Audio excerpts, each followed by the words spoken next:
Okay.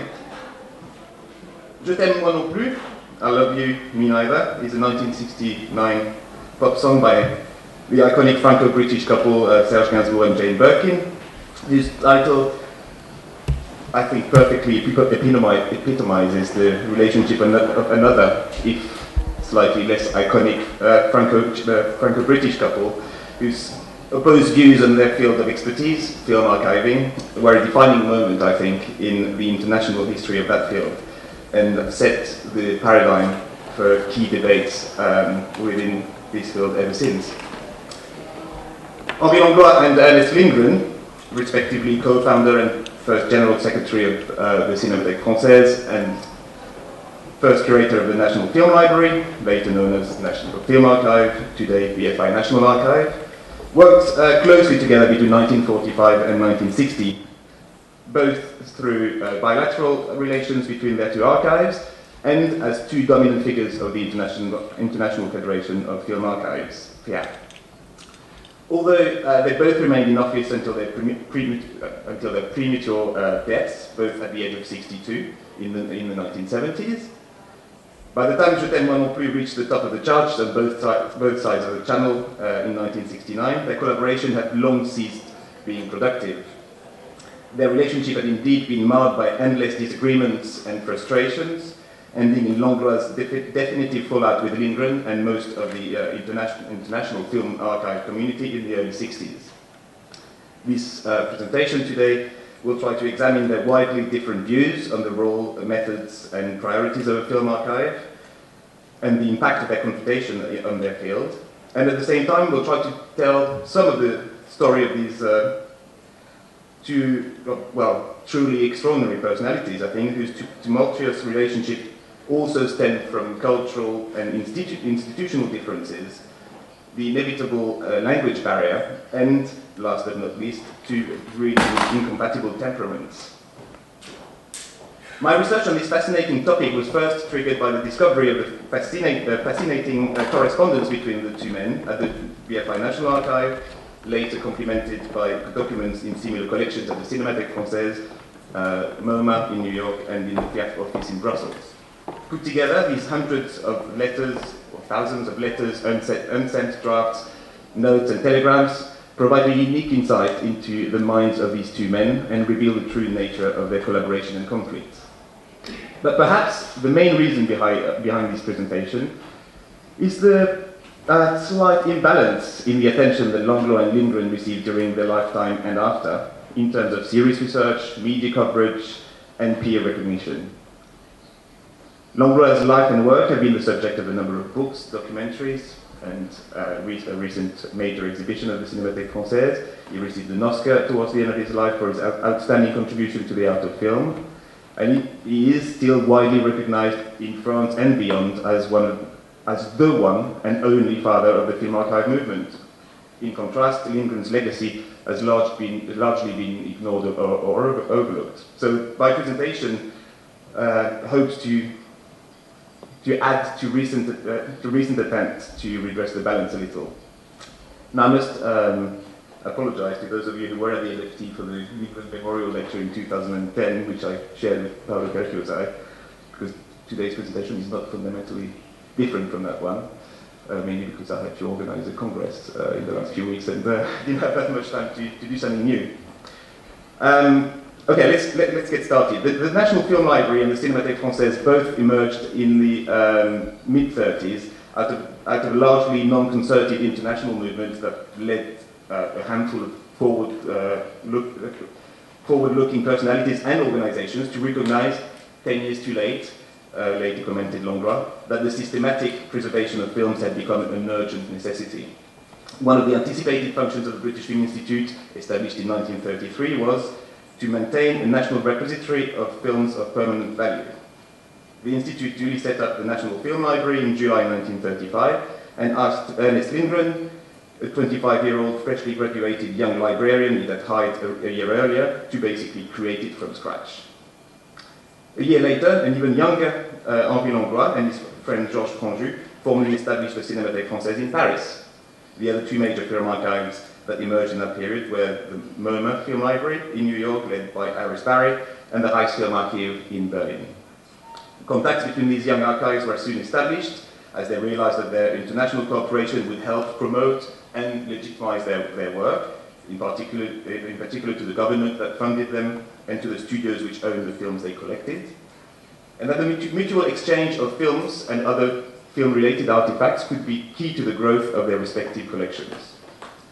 The leaders of the four major archives met in Paris in June 1938, where they founded the International Federation of Film Archives with its headquarters in Paris.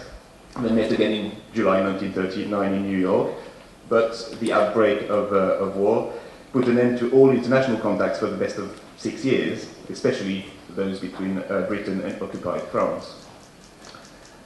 Lindgren, who had not taken part in the initial exchanges between archives in the 30s, probably, it's not absolutely sure, but probably only first met Langlois in late 1945 during the Frenchman's first post-war trip to London. Their regular correspondence date back to that year, even though they had corresponded on a couple of occasions in 1939. Their post-war collaboration was on two levels. First, within the general framework of the FIAF statutes signed just before the war, they sought to initiate a policy of exchanges between the two institutions. Films would be exchanged either on a permanent loan basis, allowing the receiving archive to keep a copy for permanent preservation, or on a temporary loan basis, either for screenings programmed by the two archives themselves, the Cinémathèque from 1936 via its Ciné Club extension, le Cercle du Cinéma, and the NFL only from 1950 via its repertory program cycles in various London cinemas and later at the NFT. Or for circulation to the expanding network of cine clubs and film societies in both countries. Despite a promising first shipment of books from London to Paris in December 1945, cooperation between the two archives quickly failed to fully live up to the two leaders' expectations. The NFL's book of acquisitions for permanent preservation in the late 1940s and early 50s suggests that the permanent loan of prints from the Cinémathèque to the National Film Library remained the exception, while, for example, the same book shows many donations from the Czech Film Archive over the same period. The Lindgren-Langlois correspondence shows many exchanges being promised and an exchange program duly drafted, as you can see in these notes by Lindgren in the late 40s. But few film cans actually ended up crossing the channel, possibly because of the heavy cost of making copies of film prints in a difficult economic context, of course. The correspondence also suggests that temporary loans seemed more productive, even though they led to frustrations on both sides about promised films arriving too late, not being returned fast enough, being returned in poor condition, or being illegally duped whilst on loan. Lindgren also often complained about the exchanges being too often one-sided, since Langlois needed a lot of prints for his intense programming, while the NFL did not organize screenings itself until 1950. The two archives also agreed to give each other occasional advice and assistance. For example, in 1946, Lindgren gave Lotte Eisner, one of Langlois' close collaborators, as you know, a visit of his state-of-the-art film preservation vaults in Aston Clinton. She immediately reported to Langlois about the marvelous installation she had seen. Another revealing example is the famous Mark IV compact step printer, designed and built by the NFL's brilliant film preservation officer, Harold Brown, on the left. From his childhood Meccano set in the mid-50s to help Langlois copy his unique collection of Lumière films. Ironically, the printer took several years to be perfected and only became fully operational after the falling out between the two curators. As a result, none of Langlois' films was ever copied on this machine, which was nonetheless used regularly by the NFA until the 1980s, I was told. The second level of Lindgren and Langlois' relationship was through their respective roles within FIAF. Between 1946 and 1959, the two men were constant members of the Federation's elected executive committee, and as such they were instrumental to both the rapid international growth of this emerging sector, 4 archives in 1938, 33 member archives by 59, and the professionalization of its practice. The regular executive committee meetings and annual congresses provided natural platforms for the passionate confrontation of ideas, theoretical exchanges, and the development of common projects. But it was also there that Langlois and Lindgren's confrontational relationship was most visible, of course. The first and most fundamental difference between the two curators was their radically opposed approach to the role, priorities, and methods of a film archive. One of the main debates was, of course, that of preservation versus projection. From the moment Lindgren took over the destiny of the National Film Library, he made the preservation of films for posterity its utmost priority, and never departed from this throughout his career. His philosophy was based on the strict principle that the original copy of a film acquired by the archive could under no circumstance be projected, access being only granted to duplicate copies. This principle was in fact first enunciated by a committee of technicians and scientists appointed by the British Kinematograph Society on behalf of the BFI in 1934, a year before the NFL was established, to consider means that should be adopted to preserve cinematograph films for an indefinite period. As up to then, hardly anyone had ever given the question of film preservation any really serious thought. The BKS report introduced many of the principles that guided Lindgren's work, including in particular that of the non-projection of master material. Of course, this strict approach would have been unanimously accepted had film archives had enough resources to make access prints from master material. But in these early days, shortage of money and the huge price of printing films made drastic choices inevitable. As Roger Smither put it in This Film is Dangerous, I quote, "If funds are tight, is it really more responsible to spend those funds on making preserved film accessible, or to invest them in making a preservation master of another endangered film? The impeccable chain of logic of the precise Lindgren could not help looking small-minded and bureaucratic compared to the romantic aura of the flamboyant Henri Langlois. The flamboyant Henri Langlois cinematic screenings across the channel, which parted company with that chain of command at the first link. Langlois, whose background was the world of film societies, and whose true vocation were to be a collector, a curator, but perhaps in the museological sense, and a programmer rather than a film archivist, did not pay much attention to film preservation until much later. In his mind, since it was too expensive to preserve films in perfect conditions, it became crucial to screen them in order to disseminate film culture here and then, both by making screenings the raison d'être of the Cinémathèque Française and by generously circulating its prints among sister archives. In doing so, Langlois played a key part in the international post-war development of cinephilia and dramatically increased his and the Cinémathèque's prestige at home and abroad. It is well known that the young cinema critics who later became filmmakers of the Nouvelle Vague owed much of their film education to Langlois screenings. Much of the Langlois myth comes from there. But as Paolo Cacciosi put it, while Langlois was busy building a myth, Lindgren was busy building a film archive. The obvious downside of Langlois' philosophy was that the unique prints ended up being forever damaged by excessive screenings and bad conditions of preservation.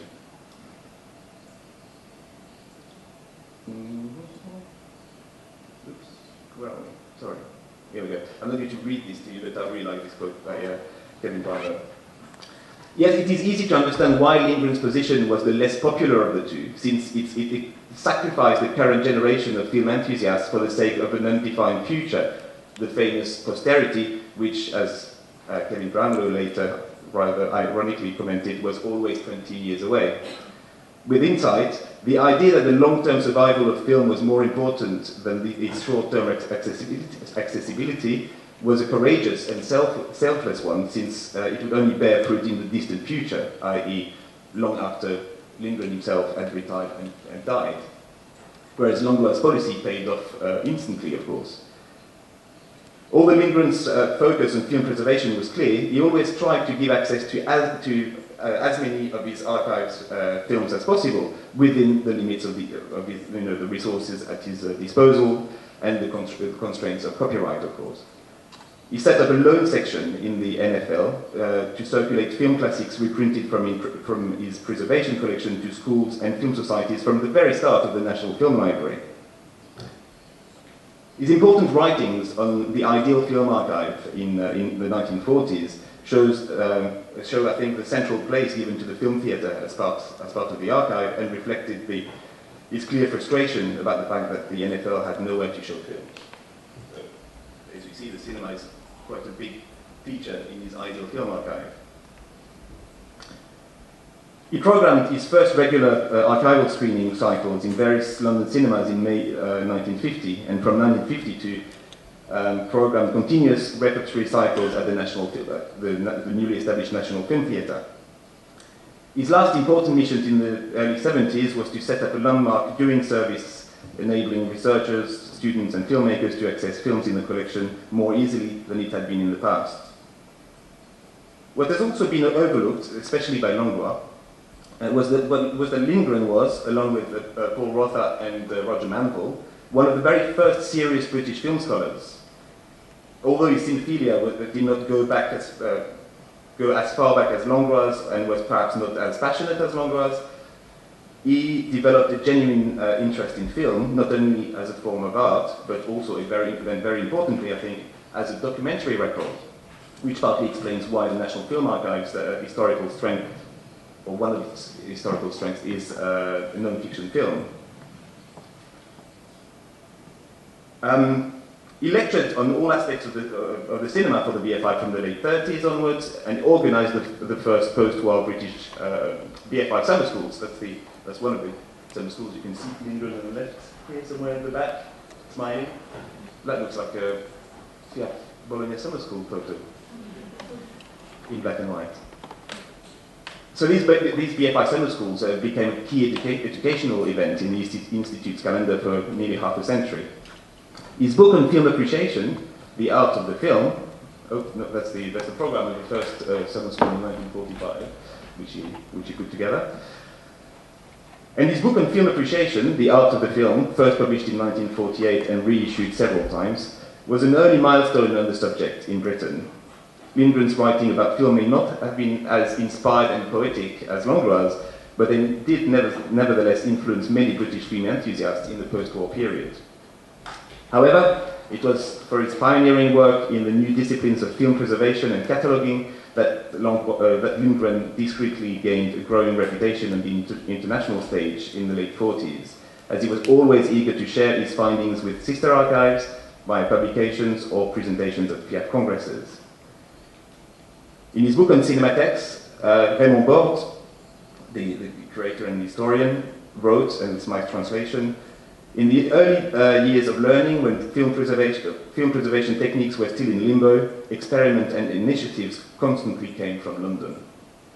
And I'm going to show you a little clip now. So I can, whoopsie, whoa, whoa. What's happening here?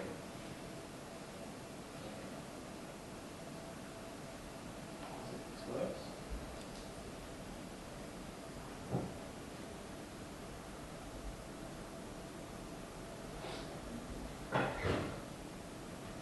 So this is the Aston Clinton site in the 40s. This is Harold Brown.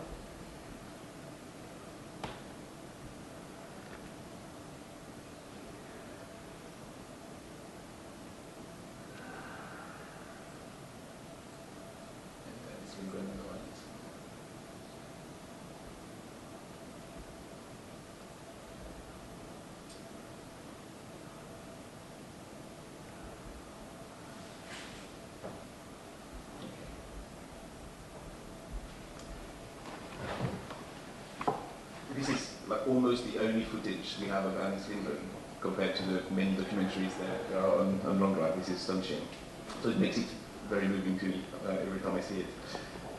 As early as 1940, yes, Lindgren had acquired a new site for the National Film Library at Aston Clinton, 40 miles from London, and supervised the building of some of the very first vaults specifically designed to store the chemically unstable and highly inflammable nitrate films. in the strictest conditions of humidity and temperature. During the war, he also introduced, with the help of scientists, a revolutionary artificial aging test to anticipate when nitrate film was likely to start decomposing, as nitrate film stock could deteriorate to the point of complete uselessness without warning and within a few months. Results of the test were then determined by the archive's program of duplication onto acetate stock, which was relatively non-inflammable, stable, and was then believed to have a much longer lifespan than nitrate. 200 or 300 years, optimistically predicted Lindgren at the time. Langlois always doubted the efficiency of this method and particularly criticized the fact that it required punching several holes in the film itself. He even compared this operation to that of deleting notes in a symphony. Langlois' almost mystical veneration of nitrate film stock contrasted with Lindgren's pragmatic and methodological approach. He was particularly enraged about Lindgren's decision to destroy unstable nitrate master prints once they had been transferred to safety film. The latter may not have had the almost pathological loathing of nitrate that Richard Brown suggested, but he nevertheless confessed as early as 1945 in a report on film preservation that, I quote, "If we could have all our films on acetate film, our work would be greatly simplified."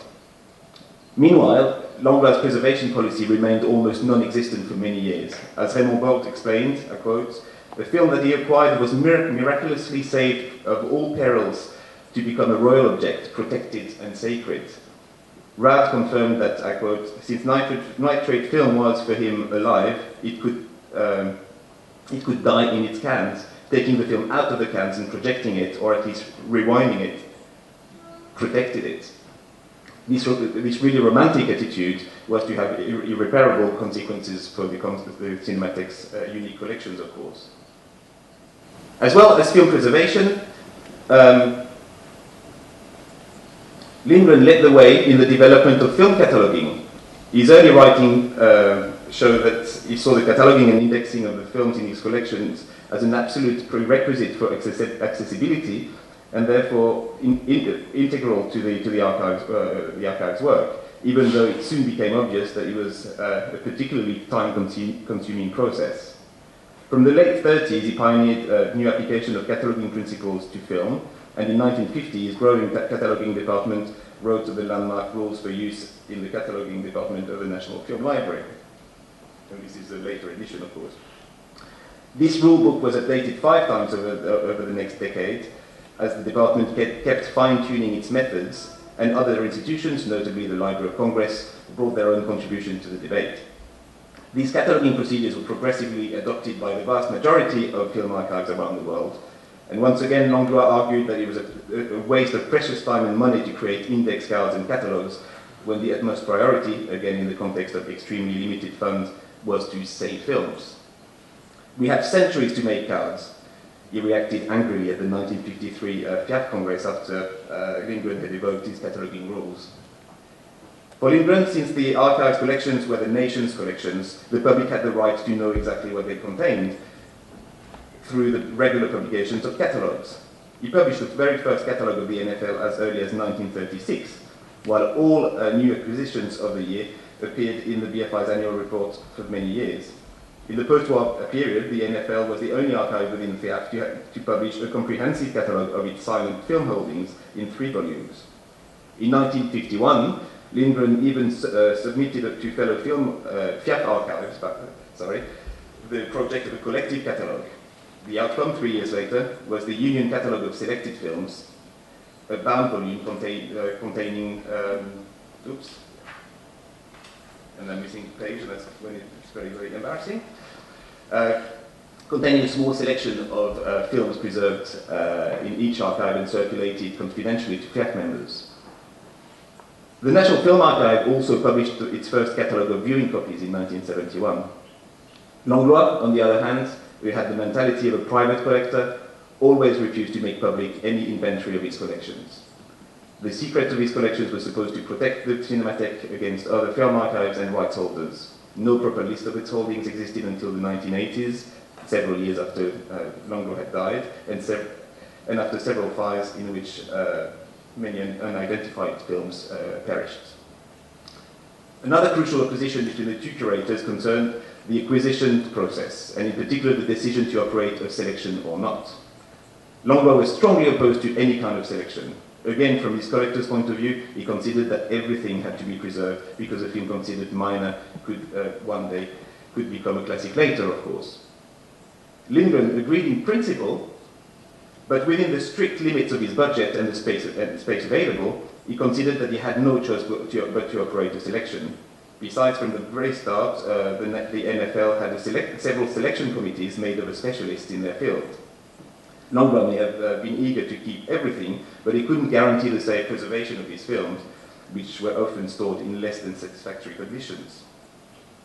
Finally, while the collector Langlois saw the project of a film museum as one of the key tasks of the Cinematheque, Lindgren, the rigorous film archivist, always prioritized film preservation, even though his writings show that he was not opposed to the idea of a museum in principle. A key episode in this debate was, of course, the astonishing story of the British collector Will Day's collection of pre- and early cinema equipment, which the BFI turned down several times in the 1930s and 40s, and which Langlois eventually bought for the Cinémathèque Française in 1959 with the help of the then culture minister André Malraux. And this great British collection still forms the best part of the Cinémathèque's exceptional non-film collections today.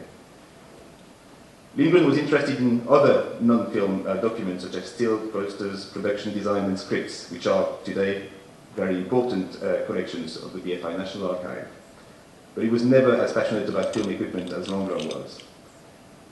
The confrontational relationship between the National Film Library Archive and the Cinémathèque Française in the post-war years did not only stem from the opposed views of their leaders, but also from the I never get this one, never. Irreconcilable characters on which many scholars and archivists have commented. In Roger Smithers' words, Lindgren was the negative to Langlois' positive, or vice versa, while Penelope Houston confirmed that, I quote, they were opposites in every possible way, in physique, in temperament, in their policies and attitudes and views about the role of the collections they built up. Langlois was an exuberant, larger-than-life, metaphorically as well as physically in the later years, figure, likened to a Fellinian character or a Renaissance prince by commentators. Jacques Ledoux, the then curator of the Belgian Film Archive, recalled, I quote, Langlois was a man of excess in all things, but fascinating in his very excesses, an extraordinary mixture of inspiration and preconceived ideas. For Raymond Borde, Langlois possessed a tyrannical charm to which most film archivists succumbed, Lindgren included. Langlois, Borde added, had the presence, insolence and volubility that Lindgren lacked. His charisma, brilliant mind and unmatched passion for and knowledge of film made him a key player on the international stage in the immediate post-war period, as many newcomers in the field looked up to him with great admiration, as well as a degree of apprehension. For this flamboyant, Langlois didn't always put his demonic energy to the most productive use, of course. He loved power and was described by many as an autocrat within his own archive, which he considered all his life as a mere extension of himself. And a rather intimidating, paternalistic figure for many young film archivists. For Laurent Manoni, from the late 40s, I quote, his passionate nature, his growing popularity and his total control of the situation, or so he thought, made him despotic and uncontrollable. His correspondence with Lindgren indeed confirms that he found any kind of criticism, or indeed any view other than his, however diplomatically formulated, very difficult to accept. Throughout the 1950s, he grew increasingly paranoid. He regularly accused Lindgren of illegally duplicating prints he had lent him, even though, as Lindgren once put it, I quote, he could never produce an atom of truth. While within Fiat, he increasingly saw any opinion expressed against him as a conspiracy. He was also secretive, jealous and manipulative, and was known to be as generous with people he liked as malicious with anyone he took a dislike for, which Lindgren would learn at his cost. Lindgren could have hardly been more different from the excessive, romantic and highly political figure of Langlois. He was practical, organized and logical, attributes which he himself in his correspondence with Langlois attributed to his half-Swedish, half-English origins. He was also unashamedly respectful of rules, institutions and hierarchy, never hesitating to ask for advice on any issue on which he was not an expert. He was also a man of irreproachable integrity and frankness, who always encouraged transparency and clarity over secrecy. He never shied away from an argument, but he rarely took an adverse view on, or criticism personally. In the words of former director, BFI director Stanley Reed, I quote, "His force was always deployed without malice, and he accepted reverses with the same equality as he took his triumphs, with never a trace of rancor." It is not difficult to see why the two men had a difficult personal relationship. Yet the correspondence indeed clearly indicates that Lindgren always had Langlois in really high esteem, despite the frequent disagreements, and made numerous attempts at making the relationship work. In February 1960, at the height of the now open conflict between the two, Lindgren confessed to fellow archivist Sales Gomez, I quote, "I have no animosity against Henri of any kind. In a way, it would be easier if I had. On the contrary, I like him and I admire him for many things." Lindgren often reiterated to Langlois that his arguments with him were purely professional and never reflected his personal feelings for his colleague. Besides, when Langlois fell seriously ill in 1952, Lindgren showed great concern and proved very supportive at the time. But for Langlois, the personal and the professional could not be separated so easily. In fact, a damning internal memorandum sums up rather clearly what he really thought of Lindgren. He defined him as, I quote, be ready for this, "provincial and petty bourgeois with an ambition all the more dangerous and deceitful that it is coupled with an inferiority complex toward its superiors, and even more seriously, he is slow-witted and has extremely shallow knowledge of the art of film." End of quote. The difference in the official status of the two men and their archive was another clue to their endless conflicts. These institutional differences created an imbalance between them, which Langlois was always quick to exploit, to Lindgren's regular frustration. The Cinémathèque Française was not only a standalone organization, but it was also entirely, or almost entirely, Langlois' own project. It had evolved from being a small cine club, the Cercle du Cinéma, to be implicitly recognized by the French government as France's national film archive, despite its private status as an association. The National Film Library, on the other hand, was only set up as one department of the British Film Institute, and Lindgren was not strictly speaking its founder. Therefore, while Langlois had complete control over the Cinémathèque, of which he remained undisputed leader until his very last day, except for a few months in 1968, Lindgren was only ever in charge of one of several BFI departments, in a way. He was not given the formal title of curator until the 1940s, and only became deputy director of the BFI in 1949. He also worked under the strict authority of the Committee of Experts, the NFL Committee, appointed by the BFI governors. In his correspondence, Langlois was rather sarcastic about his English colleague having to consult the NFL Committee on every subject and even needing to obtain permission to travel to each FIAF meeting. If the work of the Cinémathèque Française was also overseen by a conseil d'administration, Langlois always made sure that he had enough allies on it to effectively enjoy full powers. The BFI's more complex structure than the Cinémathèque meant that Langlois could have dealings with a number of BFI services and offices across the Institute, even though Lindgren tried as much as possible to centralize all requests. Langlois often deliberately contacted each department directly. From 1952, new competition for Lindgren within the BFI came from the National Film Theatre, which constantly needed film prints for its seasons and relied on Langlois to obtain many films that it could not get from the BFI's own archive. The Frenchman proved very generous with the successive NFT programmers, who in return became faithful allies within the BFI. He also regularly snubbed his English colleague by writing directly to the BFI director to discuss key issues. What did not help Lindgren was the fact that the successive directors, from Oliver Bell to James Quinn, were quickly charmed by the charismatic Langlois and developed a friendly relationship with him. The imbalance of the relationship manifested itself particularly within FIAP,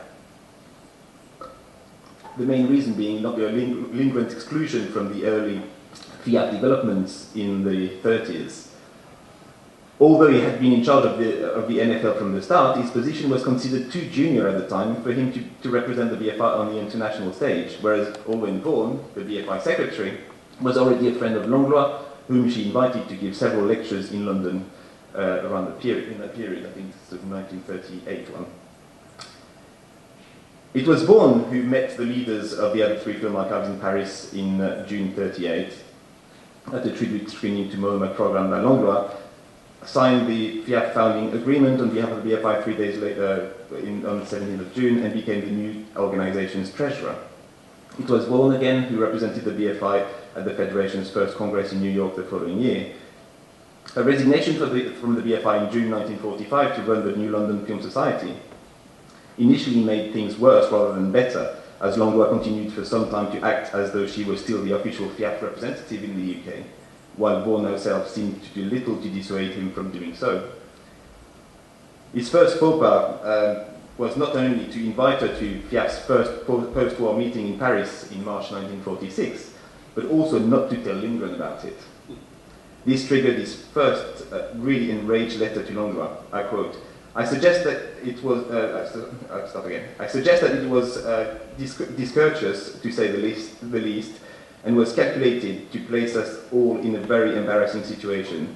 I must renew my protest to you personally in this letter. I protest against both what has been done and the manner in which it has been done.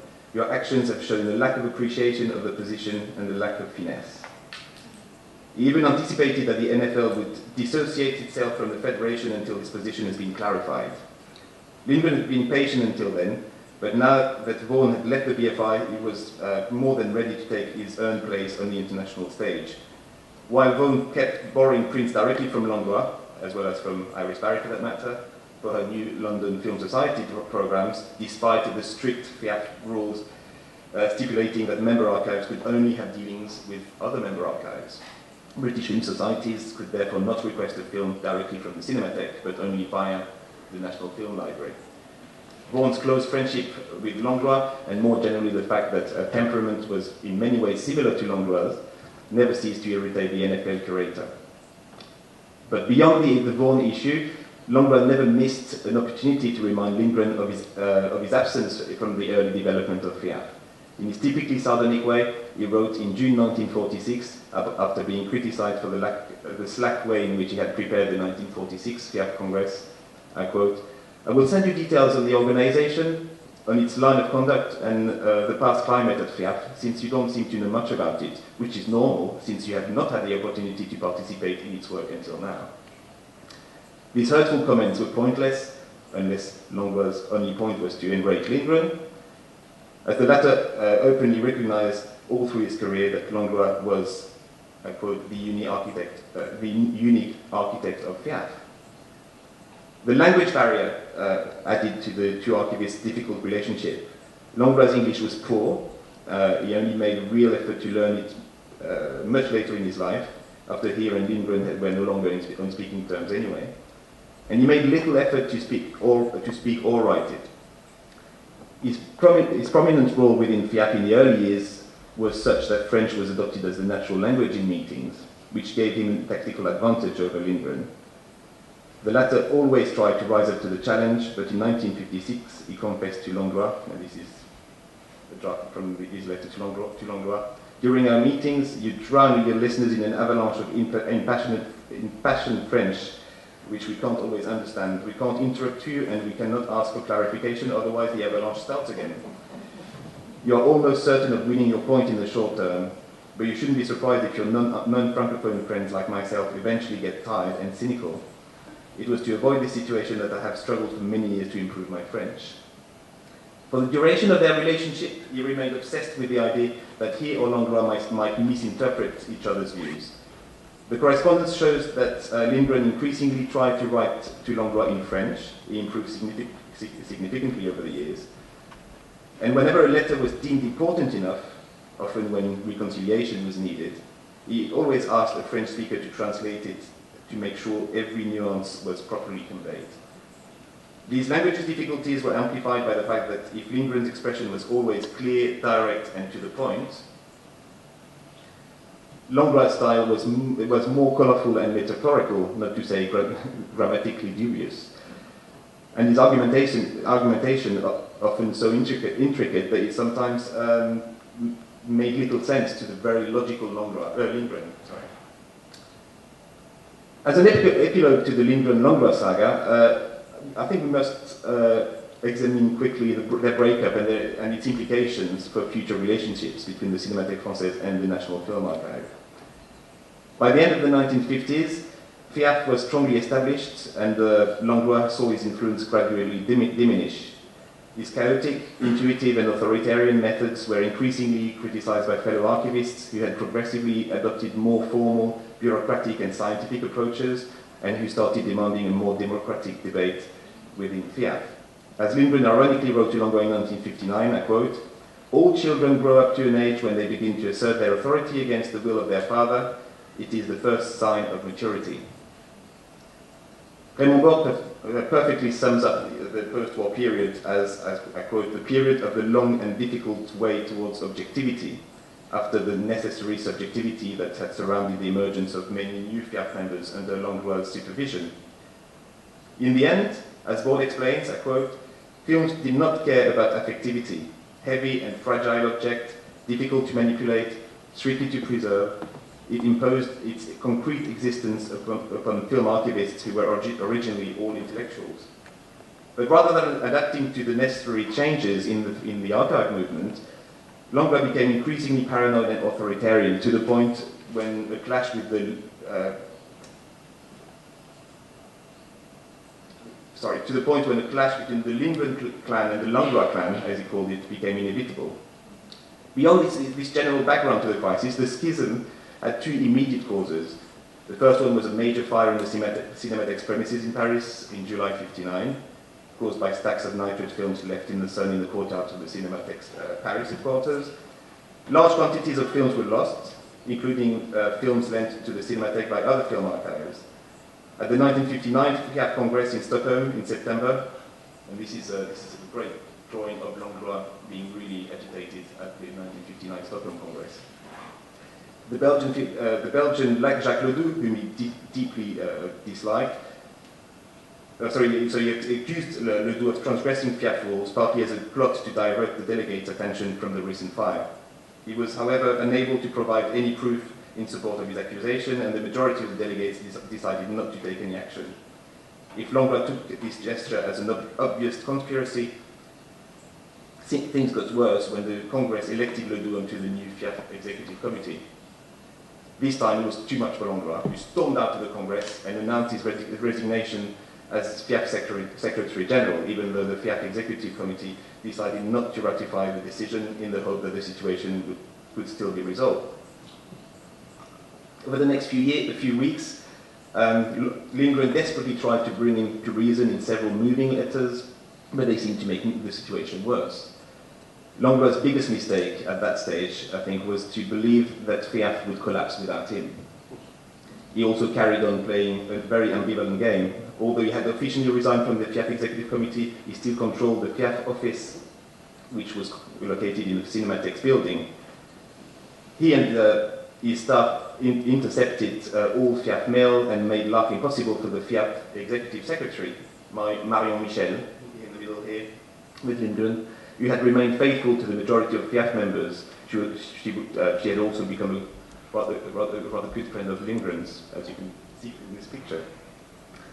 In January 1960, the Executive Committee was shocked to learn that not only Langlois had never officially registered FIAF as an official association in France in 1938, even though he had always claimed to have done, but he had just registered a new organization called FIAF, with himself as a leader, so that the real FIAF could not actually be legally recognized in France anymore. In the meantime, Langlois had obtained a ruling from the judge for the FIAF office and Piaf's administrative archive within it, to be sealed off and boarded up. The office would only be reopened again at a special ceremony after Langlois' death in 1977. By then, the Piaf headquarters had long moved to Brussels, where they had remained until this day. On the whole, Langlois managed to obtain the support of his board of governors and crucially of André Malraux, who ignored Piaf's letters of complaint against him. But the Cinematheque remained isolated internationally, and Langlois became a solitary giant, in David Robinson's expression.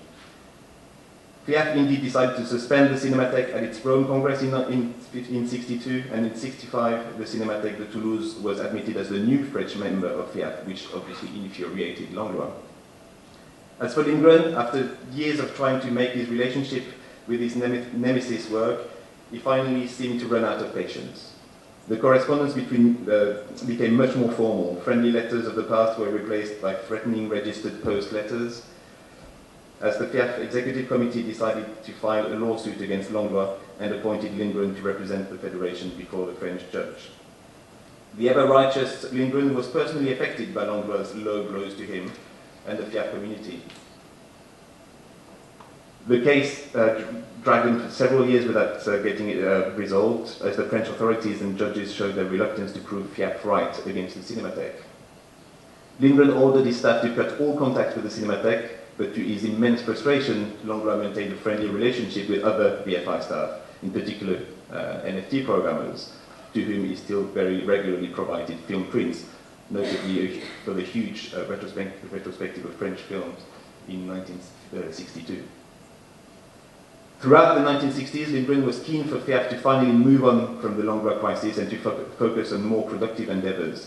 As he explained to Marion Michel in 1964, after she had sent him some new information on the Cinematheque.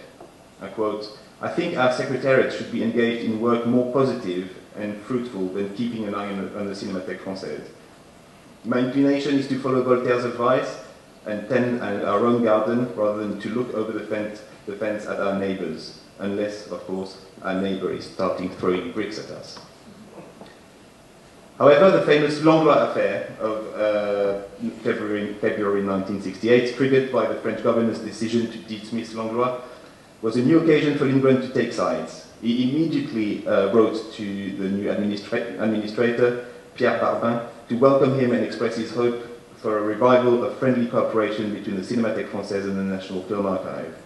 What infuriated Lindgren was the unprecedented level of support received by Langlois, not only from eminent French and foreign filmmakers and stars, but also from most of the British press.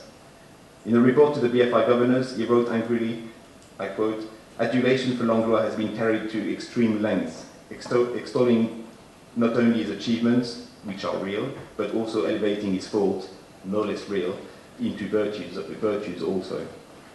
To the critic John Russell Taylor, who had supported Langlois in the Times, he wrote, I quote, "I am under vows of silence and neutrality, so I cannot make any public comment on any of the articles on the subject, although, as a result, I am often bursting at the seams with repression."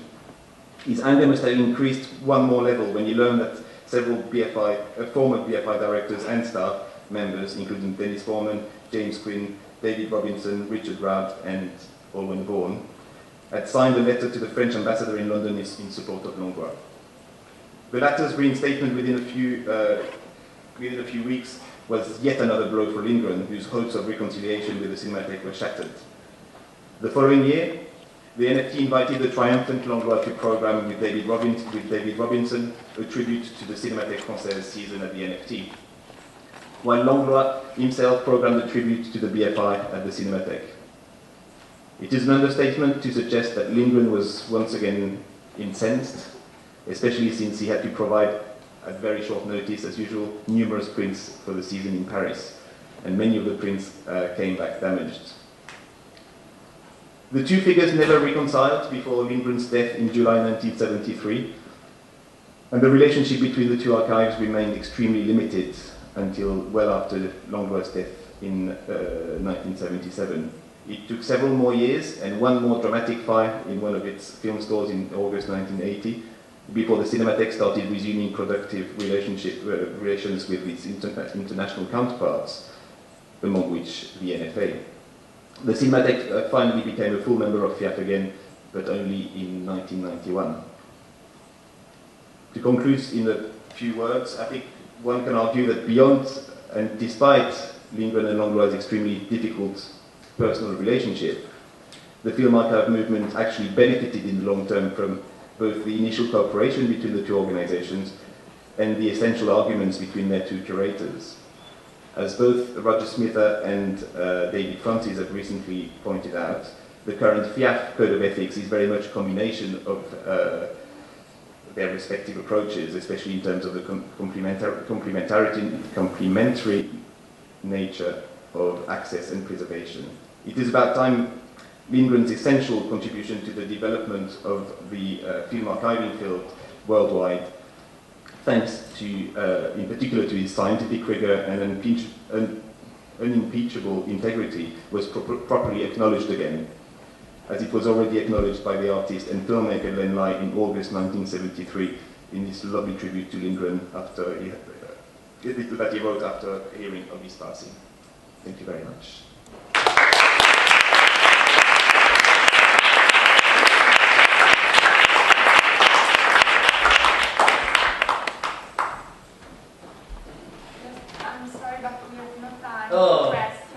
We have no time, so I will just say a word. Yeah, sure. I would like to talk about this with... Yeah. I'm sorry, but... Okay, it will be very short. First, I think that the Langlois affair, all this, is based on one of a very French, I'm sorry to say that, sorry for French, particular disease, which is their own version of cinephilia, which is not a disease in fact, but that comes with this. You didn't talk about this, but at one point I would like to know your opinion about that. Maybe we don't have time now, but I think I want to raise the point. And also a pun, if you wish, if you accept it. The pun is, if you mix Ernerst Lindgren and Henry Langlois, it makes Henri, Ernest, Langlois, Lindgren, H-E-L-L. Hell. Thanks, okay.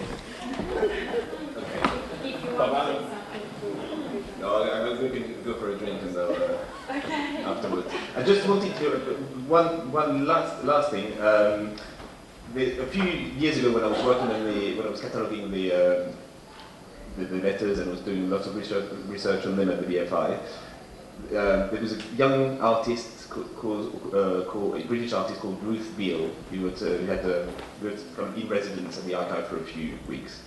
And she came to see me and we looked at the letters together, and she actually loved the narrative created by the letters. And she actually wrote a short play, about 30 minutes long, which you can now find on Vimeo. And it's basically two actors really looking like Lindgren and Langlois as well. It's pretty amazing.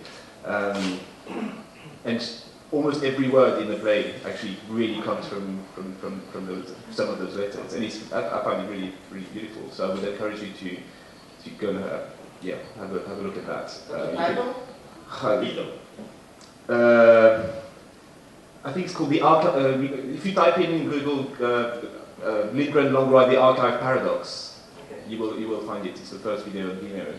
I brought it here with me, but we're running out of time, but it's actually a really interesting compliment to what I've just said. You will find a lot of what I've said. Thank you very much.